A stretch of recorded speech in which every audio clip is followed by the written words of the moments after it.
I see some of our high school, middle school students have returned. We have a good time at winter retreat last week. Yeah. All right. Have the adults that with them recovered from winter retreat last week? All right. Thumbs up. All right. Very good. We're so thrilled that they had that opportunity to go and be a part. Hey, we are in week 3 of this teaching series that we're calling Spark the Enthusiasm, taken from this Old Testament book, the shortest, second shortest Old Testament book. Bears a prophet's name. His name is Haggai. And we've been looking at what does it mean for God to spark enthusiasm in our lives to begin again, to begin to feel again, to begin to trust again, to begin to hope again, to begin to dream again, to begin again in our marriages and in our finances. And so today as we pick up the story, I want to talk to you about turnaround stories. I want to talk to you about redemption stories. Because they're the stories that are a picture of the before and after, that there was a time in my life, spiritually speaking, that I was here, but now I'm here. There's this picture, this turnaround story, but there's a problem with these turnaround stories. There's a problem with these redemption stories. There's often a problem when people stand up to give testimony, and the problem is this. Let me try to define it for you. There's a time in our life where we have, let's call it, for abbreviation's sake, CM, a complete mess. Life is just in this, whatever it is that brings us to this point, life is just a complete mess. And then there's this time in our life, a season, SB, season of blessing. And so there's these times, and oftentimes when you hear somebody tell a turnaround story, it's like this. My wife and I, we had this real problem with our finances. We were buying stuff we didn't need with money we didn't have, and we had a room full, a house full of stuff, and I looked at it, and I'm like, well, this has to change, and we were in debt, and we didn't pay on time, and we were fighting all the time. But we went to church, and we heard this thing about God, that He's the owner of it all, and that we're simply managers. And they had this thing called, they offered this thing called Financial Peace University, and we did that, and now we're out of debt, and we don't fight as much, and we pay all our bills on time. And you hear these stories, and it's like that happened. I knew I was in trouble on Sunday, and by Tuesday, I'm out of it. And when we hear those stories, that's how we feel, because we know, right, that the shortest distance between 2 points is, and so we think we move from this complete mess to the spiritual blessing like this, and it just doesn't happen that way. And you hear these turnaround stories, and if you can get this guy alone, like, okay, dude, break it down for me. Tell me what really happened. And he's like, we had a whole heap of trouble. We were in a complete mess, and our finances, and we had debt. I'm like, yeah, I know, but tell me what happened. And he's like, we didn't know how bad it was. We were out to dinner, and we paid with the credit card, and it got rejected. And I said, run it again, and it got rejected again, and we didn't have any cash. And we were embarrassed. I'm like, my wife had to go to the ATM and withdraw some money, and at that moment we knew we had a problem. And so we did. We went to church, and we heard this thing about God, that He's the owner of it all, and that He has it all, and we're just mere managers. And so they offered this thing called Financial Peace University, and it was 9 weeks long. And every week we went, we fought. And the homework that was supposed to be done, we didn't do it. And about the 4th week, we checked out. We kept showing up, but we checked out. It was if in this complete mess, we decided to take a couple of steps, and we took a couple of steps, and we got to about here, and it got discouraging, and we didn't think that we could do it. And then we just kind of put it on hold. And some months went by, and we got involved in a life group, and we went to the life group, and people our similar age, and we're trying to learn how to do life together. And one of them said, hey, we really think that we should all go through this Financial Peace University. How many of you have been through it, and we raised our hands, and we were the only ones that had been through it. And they're like, "When was the last time?" "Oh, it was only about 5 months ago." "Oh, well, we don't want to put you on the spot." And they're like, "No, we think we could use a refresher. We think that would be really okay." And so we did it again, and we began to work. It's like we bought in, and we decided that this needed to be put into practice, and it was work. And we started paying off our debt, the smallest credit card first, and it began to snowball, and we began to save, and we were able to build an emergency fund, and we were able to start giving again, and we're starting to use the envelope system, and we went all in, and God began to do this thing. He said, "So tell me, was it a straight line?" He's like, "No, from this complete mess to this spiritual breakthrough." He said, "I describe it this way. It was more of a turn like this." And it got really hard, and there were spots along the way that we can look at and we can mark. But he's like, the hardest part was this part right here, this part that we'll call the turn. He's like, we got in here, and we were still close enough to feel the pain of the mess, but not quite close enough yet to feel the benefit of the blessing. And we're in this turn, and it's increasingly hard and increasingly difficult. And what we found out is that the gap, the turn, the gap between the mess and the blessing is a hard place. It's a lonely place. It's a difficult space because this gap, it doesn't happen in days. It seems to happen in months and maybe even years. And so it took us a while, and this was really hard, and we began to learn an incredible lesson in life, which is great news, because as we open the text today to Haggai chapter 2, verse 15, God's people are in the turn. You'll remember with me that this story, though it's written in 520 BC, it starts in 586 BC. In 586 BC, the nation of Jerusalem was conquered by the Babylonians. The Babylonians came in, and they wiped the nation of Israel off the planet. They destroyed Jerusalem. They knocked down the walls. They destroyed the temple.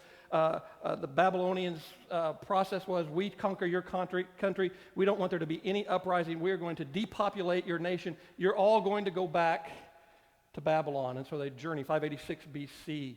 They're there for about 30 years, 538 BC.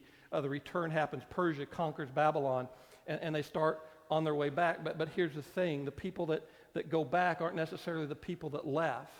You leave when you're 20. Now you're 70, and you don't want to go back. But about 50,000 people make this journey back. And they get there, and they get active, and they begin to do exactly what God wanted them to do. And they get there, and within 2 years, they have laid the foundation for the temple. Let's look at the next slide. Of the temple, this is an artist's rendition of the temple. Remember, our God is a holy God, and he wants a holy people, so he gave them a holy land. And in the holy land, he gave them a holy city. And in the holy city, they built a holy house. And in the holy house, they built a holy place. And in the holy place, they built the holiest of all places. It was the place where God himself dwelt. It was a place where heaven intersects earth.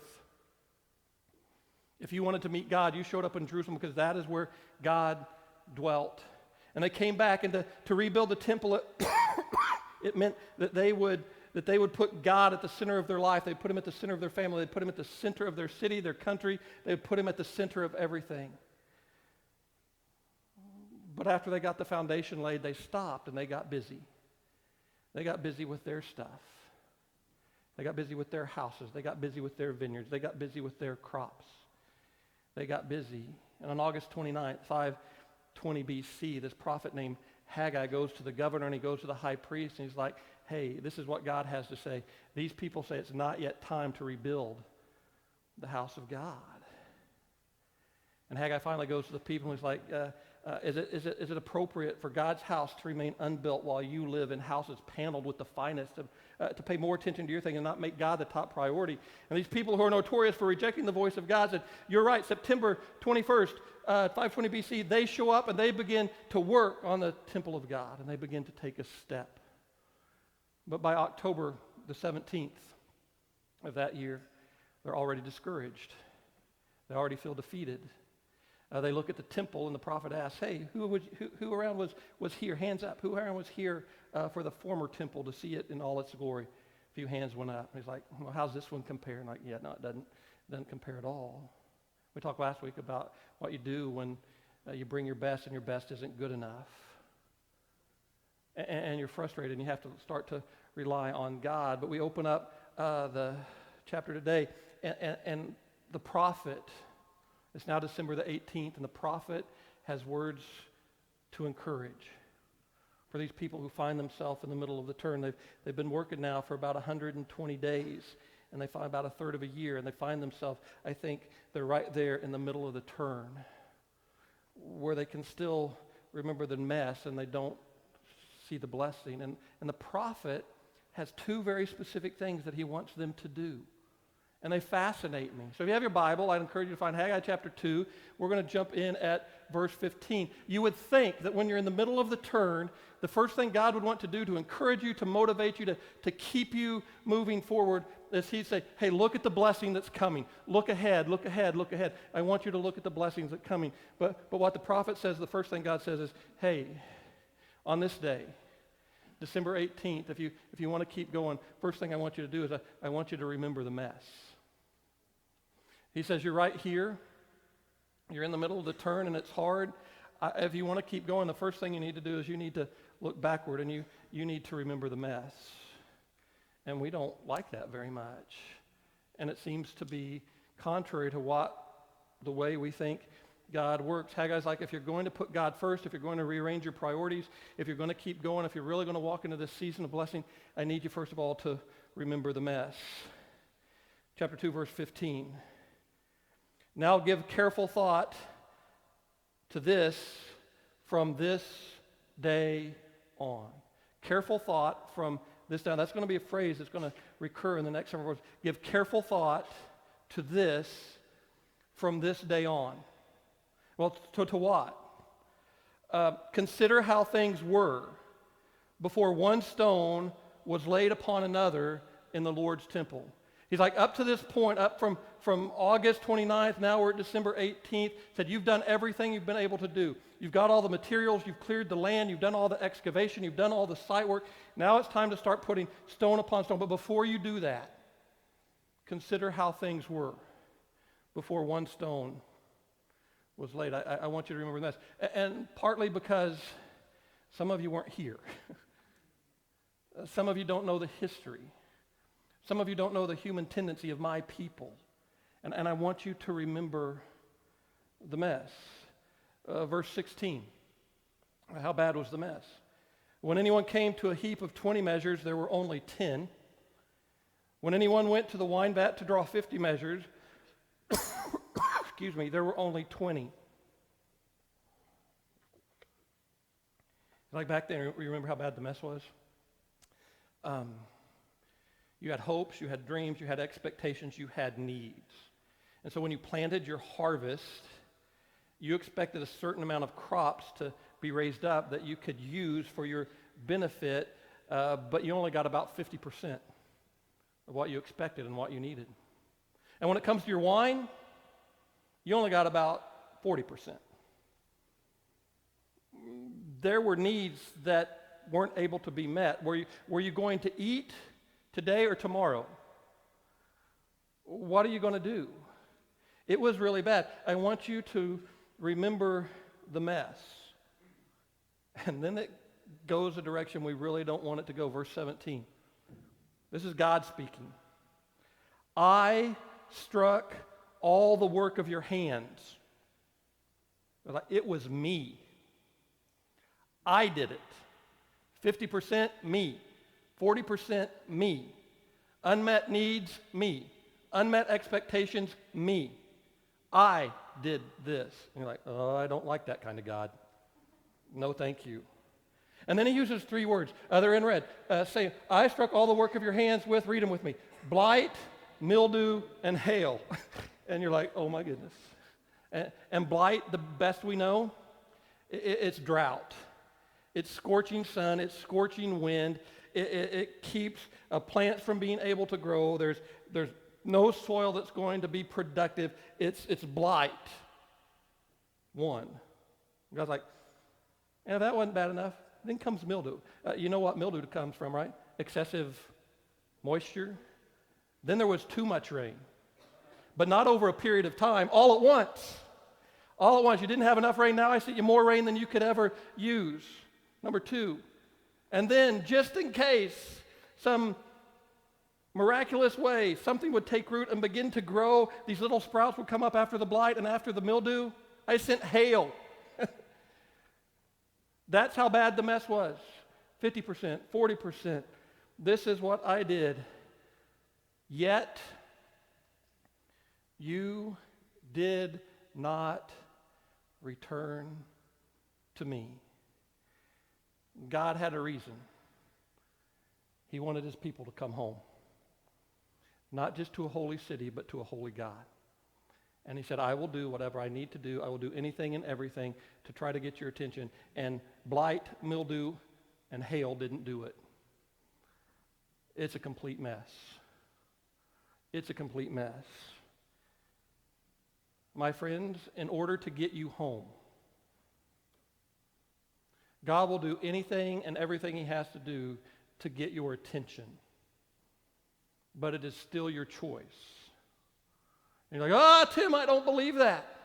I believe in a God who loves me no matter where I am and no matter what I've done. I believe in that God too. But it is different to say there is a God who loves me no matter where I've been and no matter what I've done, and to say, therefore, that means that he will allow me to continue to do whatever it is I want to do and walk whatever path I want to walk. It is the height of spiritual arrogance to say God is obligated to bless me regardless of how I choose to live. In an effort to get you home, God will do anything and everything he can to try to get your attention. And he says, yet you did not return to me. Remember the mess. Why? My friend, we need to revisit the past. Your past does not define you, but it ought to serve to remind you. I have a friend who tells a story that she left home one day. She kissed her husband goodbye. She took her children to school. They were elementary age. She drove away. She headed for work, but she never made it to work. Instead, she pulled in at the bar, and she began to drink. And the next thing she knows, the next thing she remembers, is she woke up the next morning in the alley across from the bar, right by the dumpster, covered in her own vomit. And she woke up and she said, no, I don't want another day like this. And by Monday evening for the very first time, by Monday evening for the very first time, she was in a recovery meeting. And she will say to this day to anybody who will listen, so help me God, I will not end up back at the dumpster.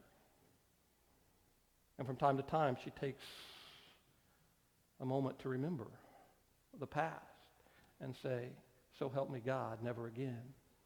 It's the story of a guy named Gene who owns his own business. He's got 70, 80 employees, something like that. And his business has been incredibly productive. His business has been just going off the charts. And all of a sudden, the last year and a half, the company morale started to decline. Sales have decreased. He can't figure out what is going on. There's a rapid turnover with his employees. And so he hires a consultant, and the consultant comes in and says, here's what I'm going to do. I'm just going to talk to everybody in the company. I'll give you a heads up a couple of days before. Then you and I will sit down. So on a Friday, the guy pops his head in Gene's office and looks and says, hey, I'll finish up these interviews today. How about you and I meet for breakfast on Monday morning? And you can find out what I discovered. It's like, yeah, okay, that's fine. And so Monday morning they show up, and the guy's like, are you ready to hear? He's like, I think so. The consultant says to him, I just went around and I asked everybody 2 questions. Question number 1, what is it that you like most about working here and working for Gene?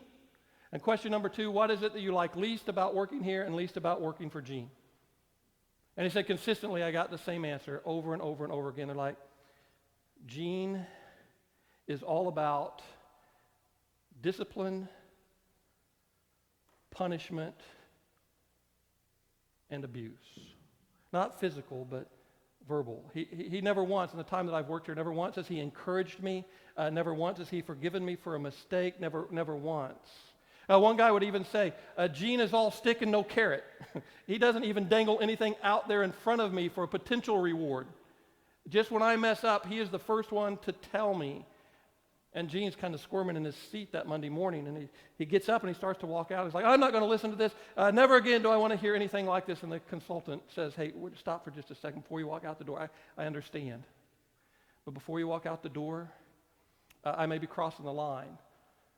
But when you interviewed me, I asked you what was your business model, who were the leaders that you looked to, and very, very quickly you told me that Jesus was the model leader that you wanted to model yourself after. He's like, I go to church too, and maybe I'm crossing the line here. This isn't what you hired me for, but is that how Jesus led people? Don't you think that Jesus spoke, as the scriptures say, with grace and truth? Sometimes you have to tell the truth, but you need to do it in grace. And those words just penetrated to Gene's heart. And he decided, and he told the consultant, I don't ever want to forget today. I thought I never wanted to remember today, but I never want to forget today. And over the next few days and weeks and months and years, Gene would begin, and he would find himself in the middle of the turn, wondering what's going to happen. Sometimes, my friends, we have to look back, and God says, I struck you. You need to remember the mess. Watch your dumpster moment. If you're anything like me, you have more than one. Where you have to stop, and you have to say, so help me God, I never want to end up there again. Watch your dumpster moment. It's healthy to go back. You do not live in the past. You are not defined by your past, but you use your past to remind you. You know the old saying, right? Those who don't know history are doomed to repeat it. And if you're not familiar with your own history and you don't take time to look back, and Haggai the prophet says, this is what God says. Remember the past, or it will be your undoing. Watch your dumpster moment. So if God tells the prophet, says, hey, I want you to move towards this season of blessing, and it's more this U-turn. The first move is I want you to remember the past. It shouldn't come as a surprise to us then that the next movement in the turn is to look forward and anticipate the blessing or anticipate the harvest. I want you to look back, and I want you to remember the past, but I want you to look ahead, and I want you to anticipate the harvest. I want you to see that the blessing of God is coming. Verse 18, we're going to take this kind of phrase by phrase. If you have a Bible, you're following along. Look, verse 18, he says, from this day on. There's the phrase again. From this day on. From this 24th day of the 9th month, give careful thought to the day when the foundation of the Lord's temple were laid. Give careful thought. Next slide, I think. You know what he's saying? Circle the date. Circle the date. I don't want you to forget. Mark it on your calendar. Every year, it should show up as an anniversary that you celebrate. Circle the date. From this day on, look back. From this day on, look forward. This is really important, my friends, and we'll see why in just a minute. He says, circle the date. I want you to anticipate the blessing. So December 18th, 520 BC is an important date in the history of the life of the children of Israel. Verse 19 goes this way. Is there any seed left in the barn? Remember, we're in the turn. And I think the answer to this question is no. Unlike our agricultural season, their agricultural season, as there's fall rains, the soil gets softened up, and then they plant seed. And they anticipate a winter harvest. And remember, they're operating when it comes to their seed at about 50% of expectation and expect need. You put seed in your barn for two reasons: to plant for next season and to eat your own. And at this time in the year, I think the answer to this question, everybody would say, there is no seed left in the barn. And I think the picture of being here in the turn, moving from this complete mess to this spiritual blessing, is there's a sense of emptiness. There's a sense of emptiness going on in our lives that we don't know exactly what's going to happen next. And we put it all out there. We planted everything we knew to plant. We're not even sure there's food for tonight's table because we're trusting in God, and there's this sense of emptiness and helplessness. If God doesn't do something, and there's this amazing sense of emptiness, but there's also another sense, and there's not only emptiness, there's vulnerability. Look at what's next. Is there any seed left in the barn? No.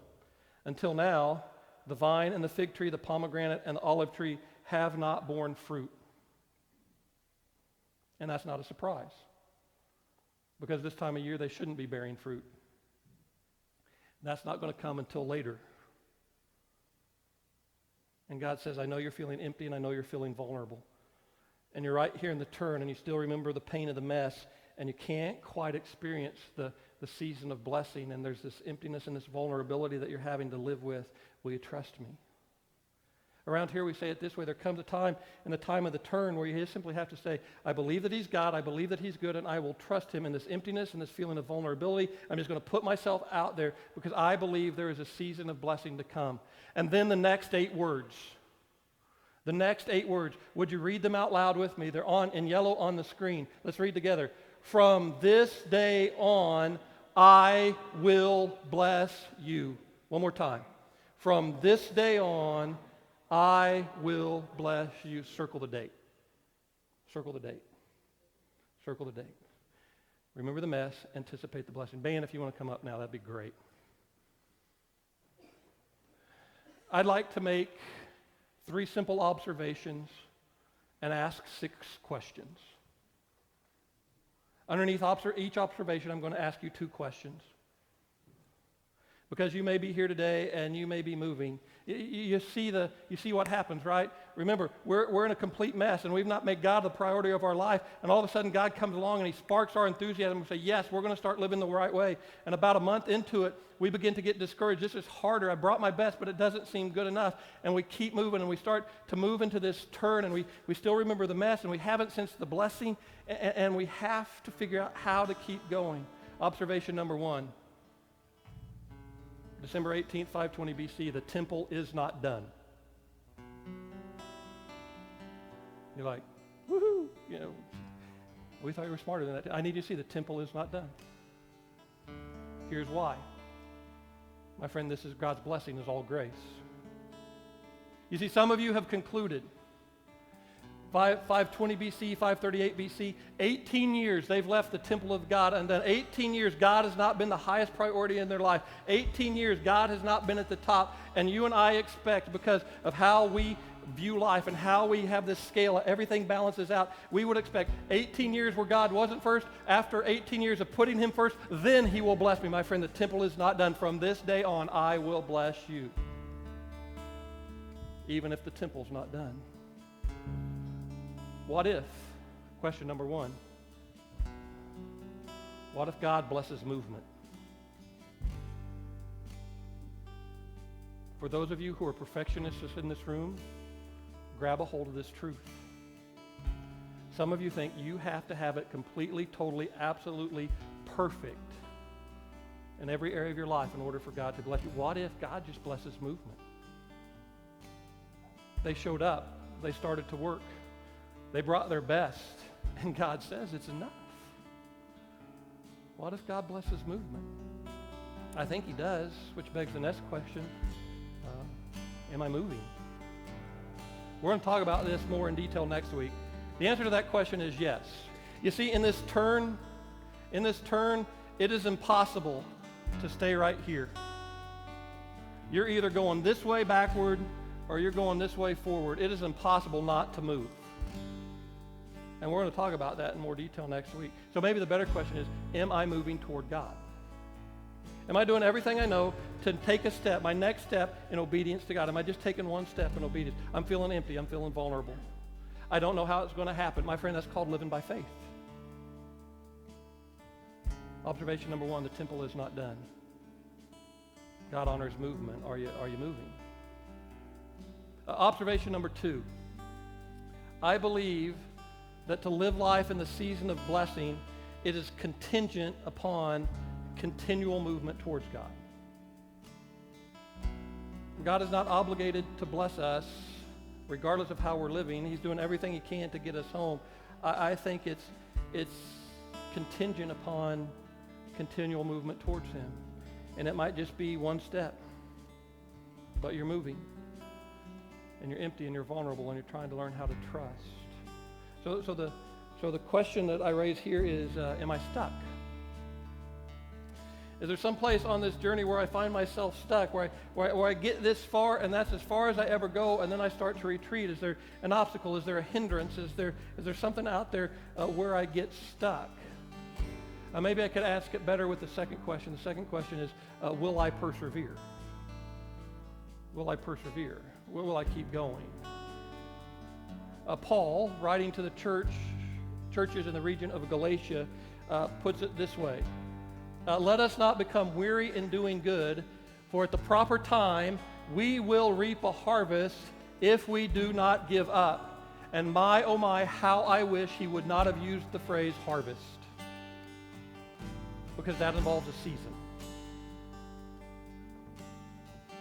One of my favorite things to eat when we go home to visit my parents is my dad's salsa, his homemade salsa. He makes this amazing homemade salsa, and it's just this amazing thing that he does. Growing up, my dad's business, maybe the biggest product that he had in his company were tomato cages. You know tomato cages that you plant in your garden? Get this picture in your head. A tomato plant is put into the ground. If it sprouts up and continues to grow, it has to be staked up. I would simply say to you, there is a long time between planting the tomato and the salsa. If we do not give up, we will reap a harvest. And sometimes the distance in the gap takes a while. Pastor Kevin, I texted Pastor Kevin preparation for this. I'm like, hey, what do the Dave Ramsey's organization, what do the FPU people say that those who get serious about eliminating debt, what's the average? Somebody who goes intentionally about FPU and takes that step to eliminate all debt except their first mortgage, 18 to 24 months is the average. And that's hard work. And it's vulnerable, and you're feeling empty. And all you're eating is beans and rice and rice and beans and beans and rice and rice and beans. And you're feeling vulnerable. But God says, don't grow weary. We will reap a harvest. My friend, is in your nature to say, I will persevere. Observation number one, the temple is not done. God honors movement. Observation number two, a season of blessing is contingent upon continual movement. Don't quit, don't give up, keep moving. Observation number three, I do not know how God desires to bless your life. I just don't know, because I don't see God's blessing as cookie cutter. Your life is yours. Your life is unique. Your relationship with God, your walk, your needs, your hopes, your desires, your dreams. I do not know how God desires to bless your life. All I know is that God desires to bless your life. From this day on, I will bless you. A couple of questions I have for you in that instance. Book of Hebrews, chapter 11. Without faith, it is impossible to please God. Because anyone who comes to him, number one, must believe that he exists. Do you believe in him today? Question number one, very simply, do you believe? Do you believe? I don't know how he desires to bless your life, but if you even want him to bless your life, you have to believe that he exists and he's doing everything within his power to get you home. It's why he sent Jesus to live a life of perfection and die a death on a cross so that you could find your way home. You were lost. He sent Jesus to find you. You were stuck. He sent Jesus to give you freedom. You were vulnerable. You were empty. He sent Jesus to fill you so that you'd never be alone again. Do you believe that he exists? If you don't believe that he exists, and I need you to understand that it's not just intellectual belief. The scriptures say that even the demons believe and tremble. This is about faith. This is about faith. This is a step of faith that says, I believe, and even though I'm empty and vulnerable, I will put my faith and trust in who Jesus is, even though I can't see it yet. Even though I don't know what the spiritual blessing is going to exactly look like, even though I don't know, I know that from this day forward, if I walk in faith, for without faith it is impossible to please him, I will take that step. Observation number three, I don't know how God desires to bless your life, but I know he desires. Do you believe that he exists? Second, must believe that he exists and that he rewards those who earnestly seek him. Are you being diligent in your spiritual life to seek him? See, here's the danger of the turn. Here's the danger of the turn. We're here, we see the mess, we can't figure out what the blessing is exactly, and we want to know what's the blessing, what's the blessing, what's the blessing, what's the blessing. And my friend, don't seek the blessing. Seek him. Seek him. Seek him. He's all you need. His grace is enough. That verse, literally, I would translate that last part of that verse this way, that he exists, and for those that are seeking him out, he is a rewarder. For those that are seeking him out, he is a rewarder. Are you seeking him out? Are you seeking him out this day? The seeking, I believe, is only as valuable as the motive behind it. And if it's just about the blessing and not about him, you're going to be disappointed. If it's about him and what he can do, you'll never be disappointed. So here's what I want to ask you to do today. Next slide. I want to invite you to circle the date. Today, January 22nd, 2017. From this day on, I believe he will bless me. My work's not done. Doesn't have to be. He rewards movement. Continual movement. Persevere. I will persevere. On your teaching outline, I have put it this way. 2017, January 22nd, 2017, today. Today. I will. Would you just put it in this way? I will expect the blessing that God desires to shower on me starting today. I'll expect the blessing that God desires to shower on me starting today. Circle the date. Friends, God has something for you, but God has something for Miami Valley Church. If you're a first-time guest to Miami Valley Church, I'm thrilled that you're here today. I need to do a word of family business. My friends, I've been your pastor now 21 years. 21 years. Believe it or not, there was a time when this place was a complete mess. Some of you that have been around for a while like, yep. There's never been a time when we haven't doubted that God wanted to give us spiritual blessing. My friend, Miami Valley Community Church, I believe with all of my heart, is in the middle of the turn. We're in the middle of the turn. And God's asking, will you continue to seek me? I've got blessing that's going to come, and we found out together that it's never in a straight line. It's more like this U-turn.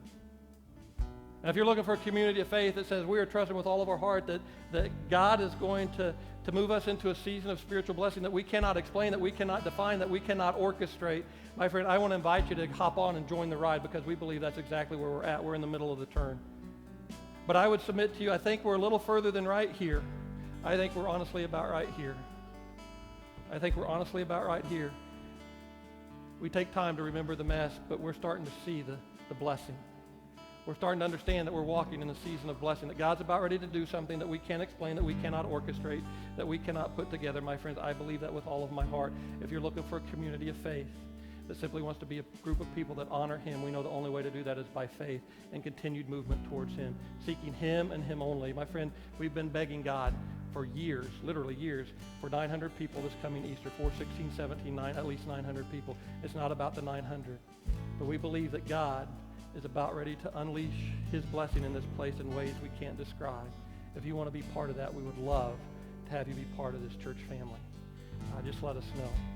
If you're part of this church family and you don't sense it yet, talk with one of my staff. They'll be happy to share with you what it is that God's doing in this place. Friends, you have a response card. I believe with all of my heart that God has spoken to you today. What do you need to do? What do you need to do? I guess everything I've said this morning, all I wanted to say is this. It's time to begin again. It's time to begin again. And if you're feeling empty and vulnerable, that's okay. That's part of the journey. That's where you can really unleash everything by faith. What do you need to do today? Some of you today need to ask Jesus to be your Lord and Savior. Some of you today just simply need to say, I'm done with perfectionism. My work's not done, but God honors me. I'm going to start moving towards Him. Some of you today just say, I'm going to persevere. I'm going to persevere. Some of you today just simply need to say, I'm going to get intentional about diligently seeking Him. God, I thank you for this moment. I thank you for the opportunity that we have to be here now. Father, I pray for the ones that are feeling empty and vulnerable and just wrestling with what's next. Maybe all they can still see is the complete mess, their dumpster moment. God, would you allow them the courage this day to say, from this day forward, so help me God, never again. I will keep moving inch by inch, step by step, towards a loving Creator who offers me grace to begin again. God, for the one wrestling with perfectionism, just help them to move. For the one stuck, maybe for the 100th time in the same place, help them to call out to somebody who can help them be unstuck and move forward. For the one who's about ready to give up, who's grown weary, God, help them to persevere. For the one who doesn't believe, may they believe that you're God, that you're good, and they will trust you. And may we find the reality to be so true because you've spoken it, that you are a rewarder of those who diligently seek you, and you reward us with yourself. Father, this day for the one who needs to ask Jesus to be their Savior, may they just say a prayer like this: God, I don't understand it all, but I acknowledge that I am a sinner. My life's a complete mess. I'm empty. I'm vulnerable. And I need a Savior. I believe that Jesus lived a life of perfection and died a death on the cross. Come into my life, Lord Jesus. Forgive my sin. I'm sorry, who's at the back? Pat and Tammy Peterson will be at the back. Before you walk out, if you'd like to pray, Pat and Tammy are at the back. I believe with all of my heart, though, that maybe some of you just need to continue to do just a little bit of business with God. The band's going to continue to pray, and we're going to invite you to let this service kind of dissolve. When you're done doing business with God, you are dismissed. You are free to go after I pray. Would you be sensitive to those who are around you? I want my staff hanging out in the room. Pat and Tammy get swamped back there with people that need to pray, that you're ready to pray with others today, because I believe, friends, today's the day that we as a church circle on our calendar. We circle the day, January 22nd, 2017. We'll never forget the mess, but we will anticipate the blessing like God's never poured out in this place, because that's who He says He is. And I hope you expect it in your life too. Would you stand with me for a word of blessing? If you made a decision, would you mark it on the back of the card? Would you put it in the bowl?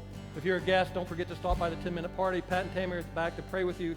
There will be others around the room to pray with you as well. Almighty God, thank you for this moment. Thank you for the fact that you met us here. And thank you that you take our lives that are a complete mess. And so help us, God. Help us to never end up there again, but to keep moving through the turn. Days, weeks, months, years, taking steps towards you. We love you. Thanks for meeting us in this place today. I love you. If Jesus doesn't come back, we'll see you next week.